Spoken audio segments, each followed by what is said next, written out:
Ой-ой-ой-ой-ой-ой-ой-ой-ой-ой-ой.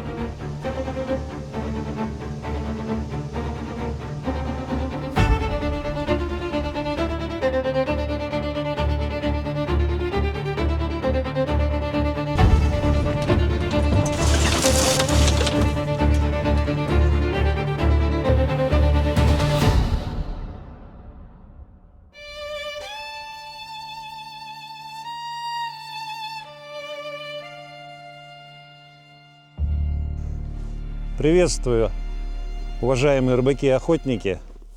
Я Александр Мельников и производимые нами вездеходы «Ветер».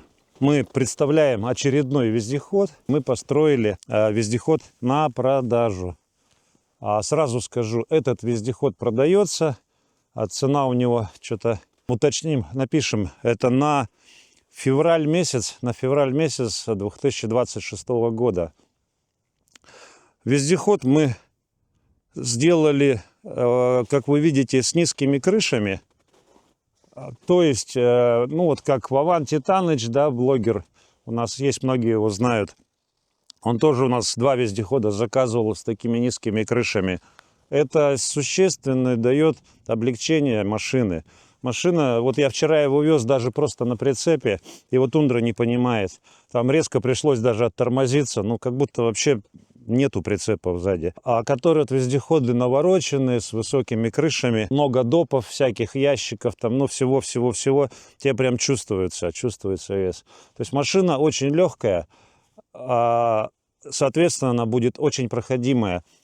Тем более этому способствуют вот такие шины Forester размерностью 1650 на 600. Машина простая, еще раз повторюсь, облегченная. Но кенгурин, конечно же, здесь обязательно должен быть, чтобы через такие заросли пробираться, чтобы все это раздвигалось. Соответственно, полностью у него идут трубы по всему периметру вездехода, чтобы, ну, действительно, можно не стесняясь лазить по кустам, раздвигать деревья какие-то. Ну и стандартная схема мосты Nissan, раздатка. Потихоньку мы перешли практически уже на раздатки ГАЗ-66, ввиду того, что бигхорновских раздаток уже не осталось, просто хороших. Такого, чтобы купить контрактную раздатку, там свеженькую, хорошую, блестящую, такого уже практически нет. А 66-го, пожалуйста, полно. И поэтому потихоньку переходим на раздатки ГАЗ-66. Раздатка ГАЗ-66 на повышенной работает тихо, нисколько не напрягает. Ну, на пониженной есть там какой-то гул, но постепенно привыкаешь к этому и не обращаешь на этот гул внимания.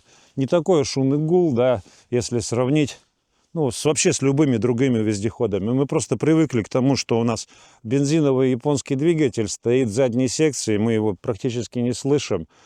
А раздатка вот она здесь под нами, посередине. И раздатку слышно, мотор не слышно. Поэтому нас напрягал этот гул. Взять любой другой, вот тот же дизельный мы построили вездеход, там не услышишь никакой гул, ни на никакой раздатке. Хоть 157-го ставь раздатку, ты ее не услышишь, потому что дизель тарахтит так, что все шумы остальные он просто перекрывает. А у этого вездехода, повторюсь, мосты Nissan, раздатка ГАЗ-66, карданы ГАЗ-66, двигатель 1 НЗФЕ, Toyota, 109 лошадиных сил, плюс коробка автомат. Обе секции утеплены, обшиты, сделана отделка. Вот такая раскраска, которая всем нравится, зашла людям, комбинированная. Здесь сделаны выхода под лебедку, квадраты под лебедку. Спереди установлен бензобак. Защита бензобака мощная с квадратной 40-й трубы. Установлено у нас газелевские рессоры переменного сечения. Это самые длинные газелевские рессоры. Длинные, ну, для того, чтобы была плавность хода, мягко, чтобы шел вездеход, чтобы работала подвеска. Для тех, кто не знает или первый раз смотрит, у нас вездеход работает только в одной степени. Узел перелома в одной степени свободы, влево-вправо, для того, чтобы он просто поворачивал. Узел перелома у нас устроен так, что один шарнир внизу, один шарнир наверху, и узел перелома работает только в одной степени свободы, влево-вправо, для того, чтобы вездеход поворачивал. вот такой степени свободы у него нет. Вот эти диагоналки отрабатывает подвеска. И кто бы что ни говорил, что это не полноценная переломка, нам полноценная переломка и не нужна, потому что полноценная переломка, она переворачивается. Этот же вездеход ведет себя как цельнорамная машина. То есть, если он над сильно огромной ямой зависнет, там, например, вот правым передним колесом, это колесо вывесится, а 3 остальные колеса будут держать вездеход. Но он никак вот так не завалится отдельно кабиной, ну, как на тех же переломках, у которых 2 степени свободы. Поэтому все диагоналки отрабатывают вот эти газелевские рессоры, длинные, да, переменного сечения, двухлистовые.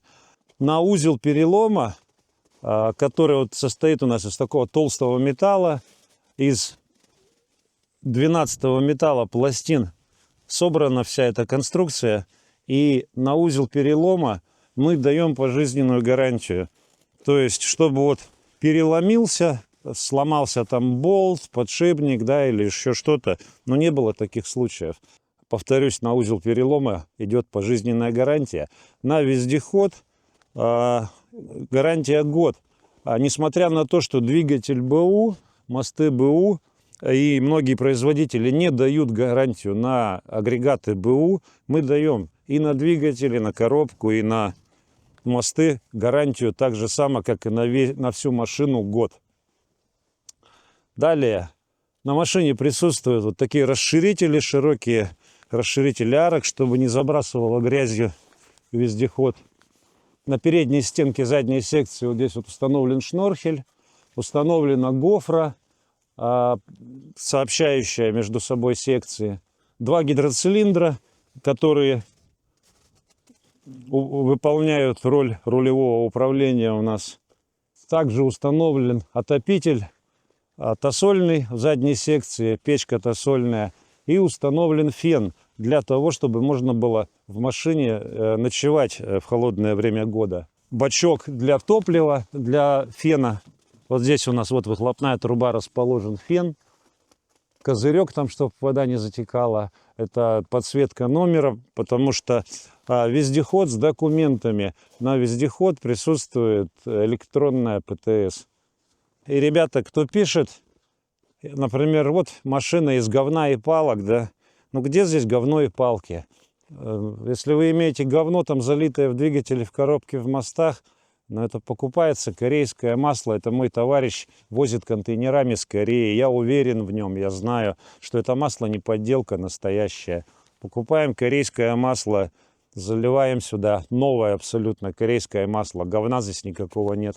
Палок здесь тоже нет. Металл весь абсолютно новый. Вот она, труба 40-я со стенкой 1,5. Вот труба квадратная 40-я со стенкой 2. Это все покупается на заводе. Фирма Тимирсо у нас в Иркутске. Это все идет с Урала. Вам что? Уральский металл, говно и палки, да? Либо вот недавно кто-то написал, что к чему вообще будет вонять бензином в кабине. Что?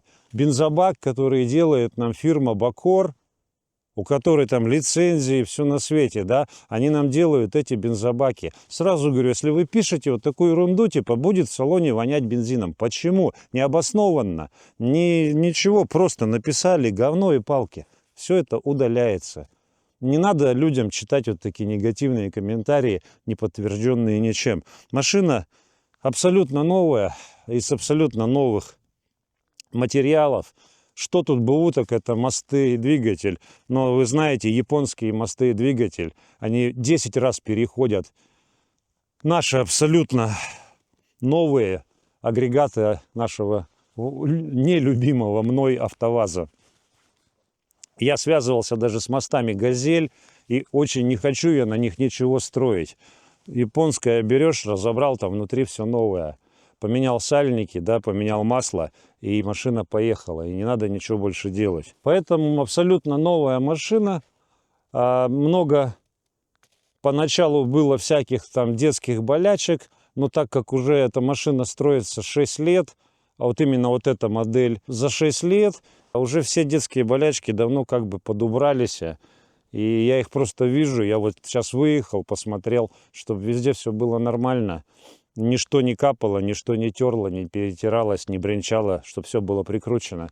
То есть все это вот на каждой машине я выезжаю, проверяю ее, обкатываю, чтобы уже со спокойной совестью отдавать клиенту.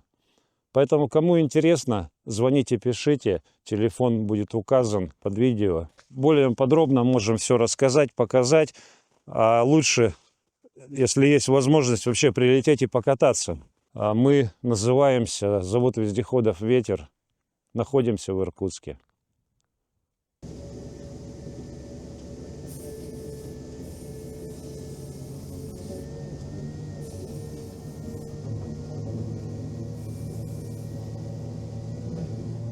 Сразу поехали на горку, да? Там, наверное, мы сейчас забуксуем по грязи. Видишь, растаяло. И он по грязи может шлифануть. Ну, поехали. Пробовать.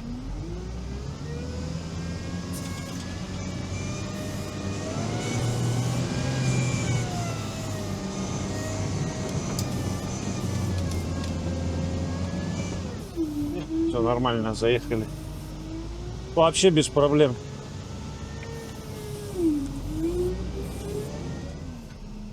Так, едем без блокировок. Попробуем без блокировок проехать.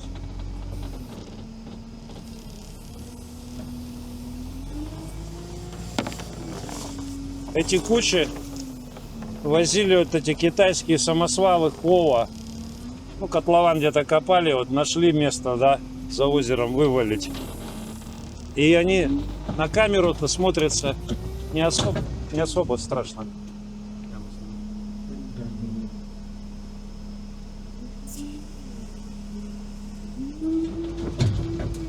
У тебя прокручивается передняя правая и задняя левая. А, диагоналка большая сильно. Да, вот в ту яму попадаем.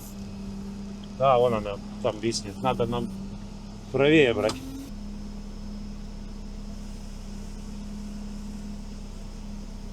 Так вот, эти кучи навозили китайские самосвалы, ховики. Они на видео кажутся маленькие, на самом деле они тут, если снег убрать, с человека ростом. Но нам снег помогает маленько. Летом, конечно, мы тут вряд ли проедем.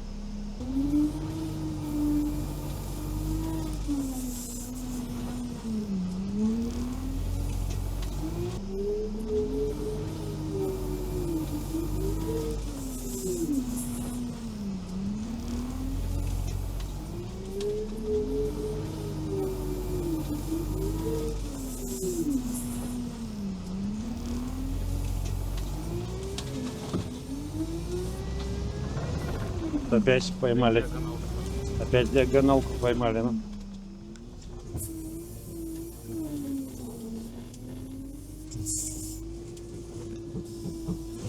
И встань он еще перед той кучей.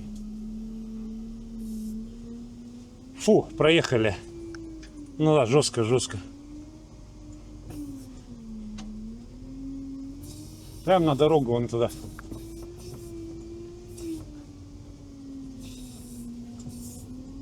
Не, на накатанную дорогу. Где следы?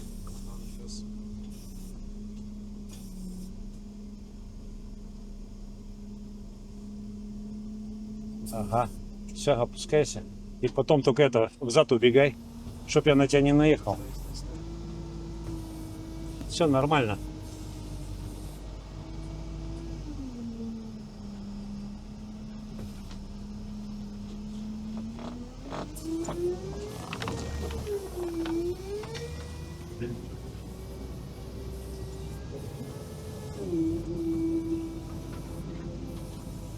Поедем до горки, где мы на Турок-Макто заехали.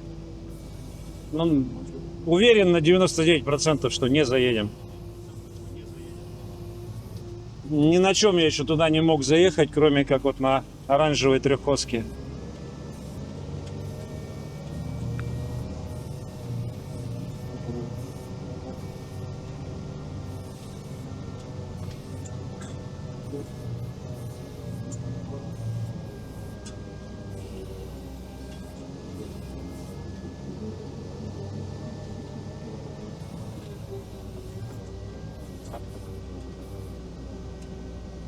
Я ступенька как подтаяла.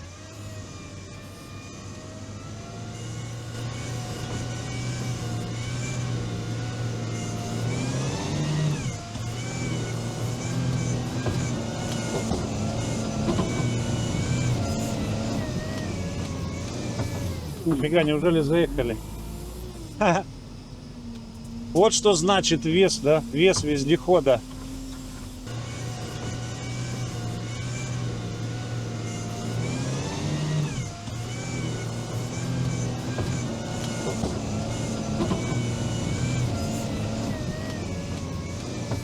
Нифига, неужели заехали?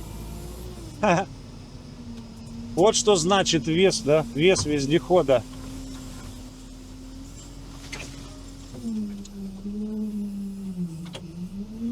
Чем легче вездеход, тем лучше у него проходимость.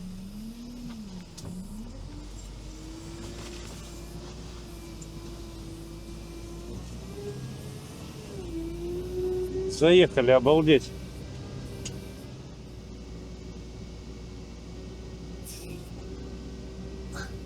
Обалдеть. Мне аж не верится, я без блокировок залез в эту гору. Я на многих ветрах пробовал в нее заехать. А может, знаешь, что помогло? Что снег-то растаял, и там голая земля, а у нее сцепление лучше с колесами, чем у снега. Может, поэтому и заехали, что колеса лучше цеплялись.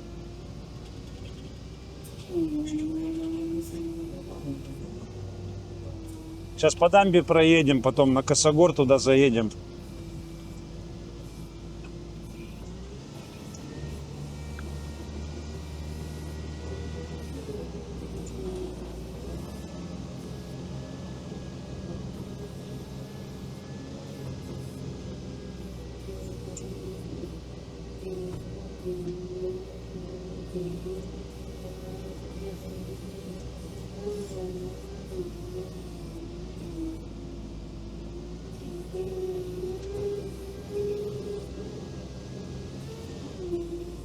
Не свалиться бы с этой дамбы, снег мокрый и плот, ну такой глубокий, стаскивает.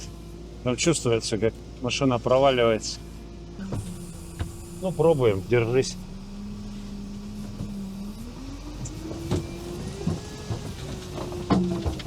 Ой, все полетело.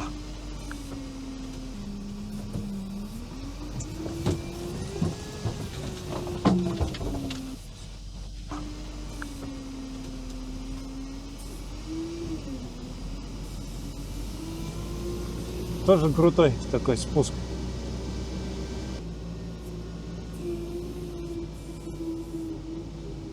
Вот сейчас поедем. Достаточно такой крутой уклон. И посмотрим, что будет первым происходить. А будет вездеход переворачиваться, либо его будет стаскивать. Хотя резина вот эта Forester, она очень хорошо уклоны держит.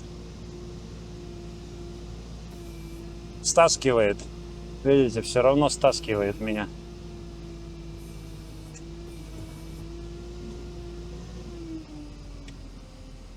Ну, уклон такой, что прям уж очень страшно. Надо было достать телефон, да, включить угломер. Но я вам честно скажу, даже я очкую. Еду и очкую. Так что стаскивает вездеход. Я даже до макушки добраться не могу, потому что, ну, волокет. Волокет меня вниз. Но переворачиваться он не пытается. Видите, вот прям супер критическое уже положение. Ну, вот 29 градусов, боковой уклон. Мы свободно стоим. Все. 29 градусов. А? Шина подкосилась. Шина? А все, слезаем.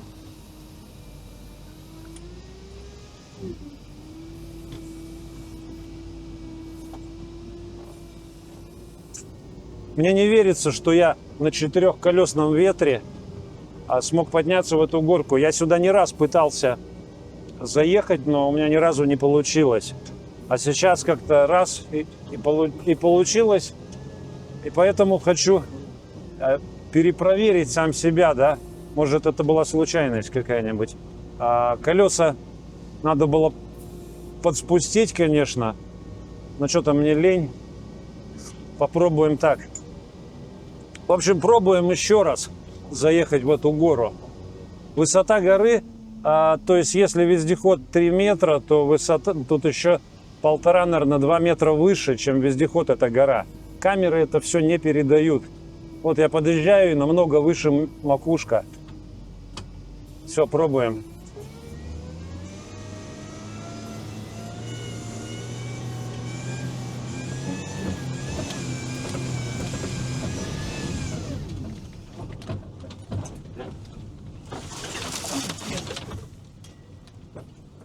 А вот и ни хрена не вышло. Об кусты зеркало свернул.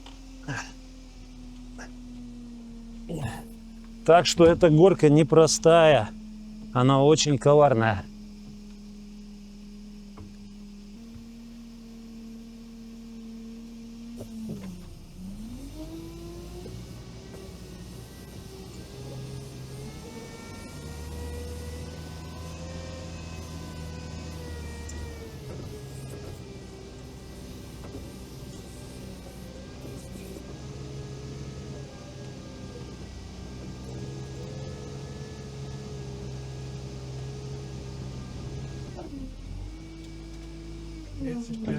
Градусов. А? 35 градусов. 35 градусов горка? Да.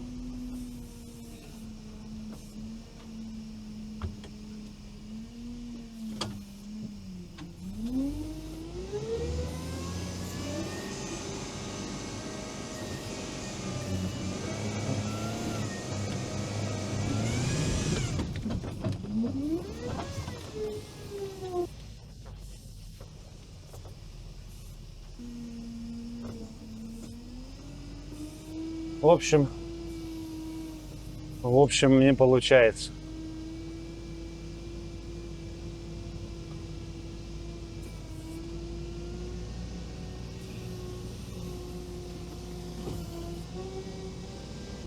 Вот эта насыпная дамба, она тоже высокая.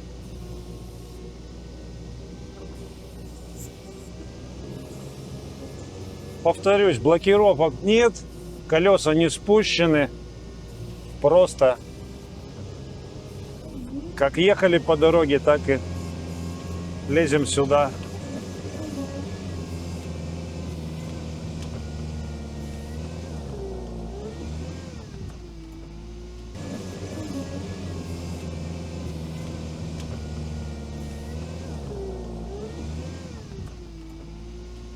Так, ну у нас впереди пропасть. Мы заехать-то заехали. Я боюсь просто дальше, потому что там с той стороны на дамбу обрыв. Ну, залезли, сколько здесь не посмотрел, да, было градусов? А? Я не посмотрел. Ну-ка еще раз посмотри. Залетел. Да просто для себя знать. Смотри, сколько. На телефоне. Сколько? 34 было. 34. Ой-ой-ой. Ой-ой-ой. Впереди. Просто это. Вот так вот вниз. Дамба далеко вниз уходит. Но перед нами практически макушки деревьев, да? То есть вот такая высота обрыва впереди. Я боюсь туда улететь. Спускаемся обратно.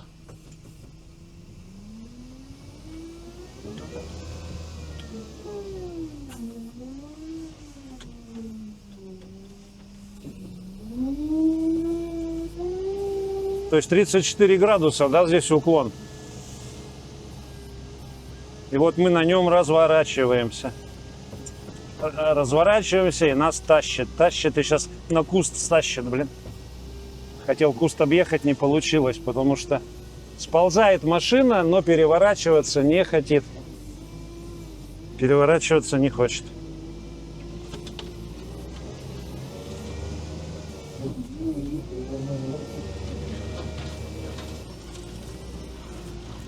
То есть тоже, как говорит Валан Титанович, куда хотим, туда и едем, да?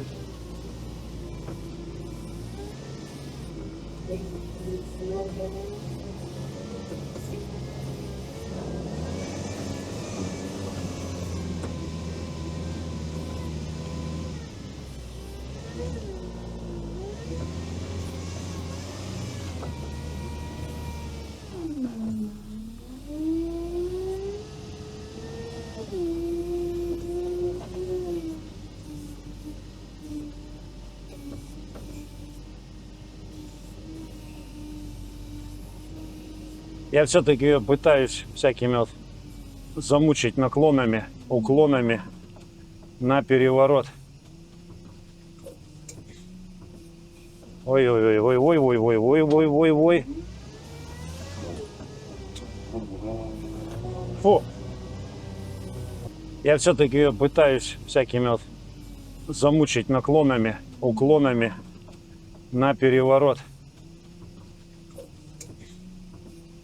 Ой-ой-ой-ой-ой-ой-ой-ой-ой-ой-ой.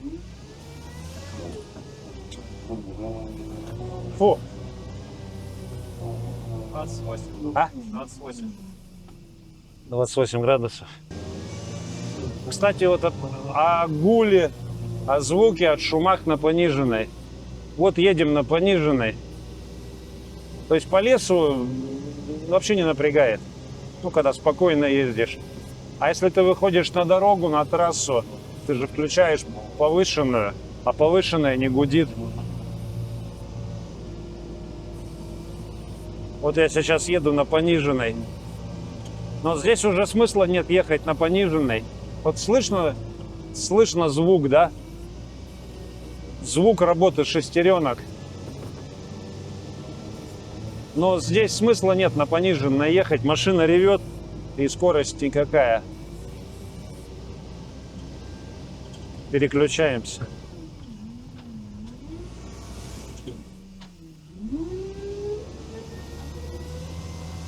Вот он. Все, теперь он легко бежит на повышенной, и никаких звуков нет. Поэтому не бойтесь этих раздаток ГАЗ-66. Вполне они хорошие раздатки. Тем более для нашего вездехода эта раздатка чересчур избыточной своей мощности, крепкости. Она рассчитана на совершенно другие нагрузки, чем на нашем вездеходе. Он для этой раздатки очень легкий, и поэтому он вообще не напрягается, не ломается и ходит практически вечно. Можно оборзеть и дать пожизненную гарантию на раздатке еще.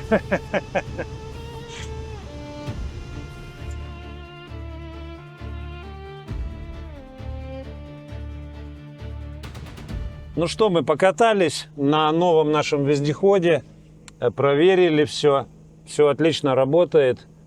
Даже он нас очень удивил. Он первый, кто из четырехколесников заехал в крутую такую горку на нашем озере, на проверочной нашей трассе. Но я это все грешу на то, что вес у этого вездехода намного меньше вес, чем у всех наших остальных ветров, которые с высокими крышами. Но что греха таить, мы попробовали еще там пару раз. Повторить этот трюк не получилось. Не смогли заехать второй, третий раз. Но покатались, все в порядке. Надеюсь, пока он будет продаваться, мы еще на нем куда-нибудь съездим, покатаемся. Чем больше на вездеходе наматываешь километров, тем более в нем становишься уверенным. И тогда спокойно отдаешь его уже заказчикам, клиентам, и так не переживаешь, да? Потому что сам проехал на нем там не 1 десяток километров. Всем спасибо, что смотрели. Еще раз напоминаю, вездеход в свободной продаже. Кому интересно, звоните, пишите. Всем спасибо, всем мирного неба, здоровья, удачи, пока.